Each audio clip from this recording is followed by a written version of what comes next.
Baik, harap tenang dulu, kita akan beralih ke berikutnya. Baik, selanjutnya. Hadirin, mohon kerjasamanya untuk tetap tertib. Mohon kerjasamanya sekali lagi. Baik, selanjutnya kita beralih ke pertanyaan untuk calon presiden nomor urut 3, Bapak Ganjar Pranowo. Untuk itu kami persilakan panelis Bapak Imade Andi Arsana untuk mengambil pertanyaan subtema di dalam fishbowl dan setelah terambil boleh langsung diperlihatkan. Ya. Sudah ada 2 subtema yang kita bahas, ini adalah yang ketiga Anissa ya, dan juga pemirsa. Subtema apa yang diambil? Keamanan. Keamanan, baik. Untuk melengkapinya saya akan mengundang panelis Dr. Ian Montratama untuk mengambil undian daftar pertanyaan dari fishbowl di sebelah kiri saya. Kita akan lihat huruf apa yang diambil oleh Dr. Ian Montratama. Huruf C. Oke, keamanan huruf C, Anissa. Keamanan huruf C. Di depan, iya. C. Masih tersegel. Masih tersegel. Oke, silakan Aryo. Baik, saya buka keamanan huruf C. Dari suara juga masih tersegel. Masih tersegel dengan rapi. Baik, ini adalah pertanyaan untuk calon presiden nomor urut 3 Bapak Ganjar Pranowo.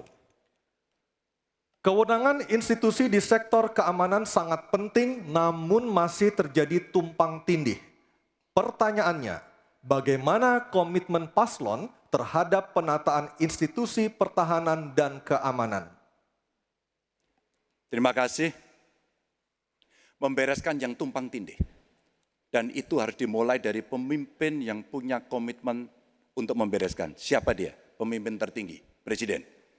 Maka kalaulah kemudian kita bicara pertahanan yang ada di laut, maka sekian lembaga yang ngurus laut mesti disatukan dalam sebuah wadah Coast Guard.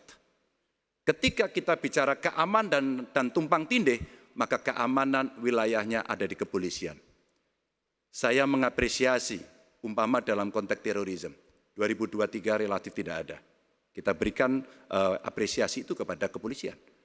Ketika kemudian terjadi pada situasi belahan Indonesia yang lain yang membutuhkan katakan bantuan dari TNI, maka disitulah kemudian on call mereka. Kami butuh bantuan, maka dibantu. Tapi pada sisi yang lain, pembenahan yang tumpang tindih ini di daerah sebenarnya juga bisa disupport agar keamanan bisa berjalan dengan baik.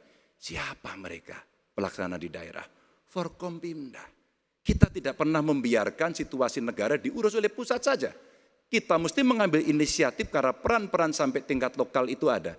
Bahkan tokoh masyarakat, tokoh agama mesti kita lakukan. Maka seluruh yang tumpang tindih dari sisi regulasi, 1 perlu harmonisasi, 2 perlu sinkronisasi. Dan pada tingkat tidak ada keputusan, maka pemimpin tertinggi harus berani mengambil keputusan itu. Sehingga tumpang tindih yang selama ini selalu saja menjadi perdebatan yang tidak ada hentinya, maka diselesaikan di meja presiden. Dan itu saya kira sikap yang paling jelas untuk membereskan persoalan ini. Apapun dalam konteks eksekutif, maka pemimpin tertinggilah yang harus mengambil keputusan. Kecuali kita mesti berbicara dengan DPR, maka kita akan duduk bersama untuk membicarakan secara regulatif. Waktunya habis. Baik, terima kasih Pak Ganjar. Ada waktunya, harap tenang. Kami persilakan kepada calon presiden nomor 1 Bapak Anies Baswedan untuk menanggapi jawaban dari Pak Ganjar dalam waktu 1 menit. Kami persilakan Pak Anies. Menurut hemat kami harus dirumuskan apa tantangan dan ancaman keamanan Indonesia di tahun-tahun ke depan. Dengan itu dirumuskan, maka kita tahu apa ancamannya. Lalu dari situ kemudian kita lihat bagaimana badan-badan yang selama ini ada diatur untuk merespon atas tantangan itu. Kalau kita hanya menata ulang tanpa memikirkan apa ancaman barunya, maka kita tidak lebih dari sekedar menyelesaikan urusan organisasi. Yang sesungguhnya dibutuhkan adalah bagaimana organisasi itu diatur untuk merespon tantangan. Jadi nomor 1 rumuskan itu. Kemudian yang kedua yang tidak kalah penting, libatkan semua unsur yang terbiasa di dalam menyusun ancaman tantangan organisasi. Sehingga kemudian penataan organisasi badan-badan bukan semata-mata karena selera pemimpin, tapi karena merespon atas ancaman itu. Dengan begitu, penataannya akan sesuai kebutuhan. Terima kasih. Waktu 1 menit sudah habis. Baik, terima kasih. Selanjutnya giliran calon presiden nomor urut 2, Bapak Prabowo Subianto. Hadirin kami harap tenang terlebih dahulu. Ada waktunya untuk menanggapi jawaban dari Capres nomor urut 3. Waktu Bapak 1 menit dimulai ketika berbicara. Baik ya, sekali lagi saya harus mengatakan, saya kok banyak sependapat dengan Pak Ganjar. Jadi benar tumpang tindih harus diselesaikan oleh pimpinan tertinggi dan itu saya kira bisa ya. Tapi benar saya juga harus mengatakan kita harus apresiasi prestasi TNI dan prestasi Polri dalam menjaga pertahanan keamanan, dalam mengatasi berbagai peristiwa-peristiwa yang pelik. Harus kita akui, menghadapi terorisme, bom Bali, Peloso, dan sebagainya.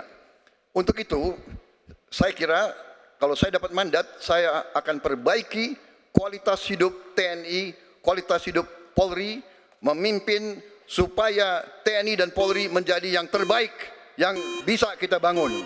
Dengan keunggulan TNI dan Polri, Polri langsung di bawah Presiden, kita akan Waktunya habis, berbuat Bapak. yang terbaik untuk rakyat kita. Terima kasih. Selanjutnya kita kembali ke calon presiden nomor urut 3, Bapak Ganjar Pranowo untuk merespon Mohon tenang. tanggapan dari kedua capres tadi. Waktu Anda 1 menit dimulai ketika berbicara, silakan. Ketika overlap kelembagaan ditanyakan kepada saya, maka saya sudah pelajari apa yang ada. Data, kondisi sosiologis, konflik antar kelembagaan, itu bukan tiba-tiba turun dari langit. Karena kami sudah baca datanya, kami melihat prakteknya, pengalaman kami 10 tahun di DPR dan 10 tahun di gubernur, cukuplah sudah untuk membuat analisis kondisi sosiologis yang ada. Maka tidak perlu lagi kita akan mengundang lebih banyak orang untuk meneliti starting from zero. Ini starting from the end. Dan kemudian kita mesti memutuskan cepat. Maka kalaulah kemudian seluruh data itu sudah ada di kepala kita, sudah tertuliskan dengan baik, maka yang diambil adalah keputusan karena kita punya konsep untuk memutuskan itu. Kecuali kita blank dan kita tidak pernah tahu dari mana Anda akan memulai. Karena saya tahu dari mana itu memulai. Terima kasih. Baik, terima kasih Pak Ganjar. 3 capres sudah memberikan jawabannya di segmen ini. Kita akan jeda terlebih dahulu dan kita masih akan terus kembali, Anissa ya. Betul, sejumlah gagasan nanti akan kembali disampaikan oleh para calon presiden 2024 dalam jawaban dan tanggapan para calon presiden. Kita nanti usai jeda dan pemirsa tetap bersama kami di debat Ketiga calon presiden pemilu tahun 2024.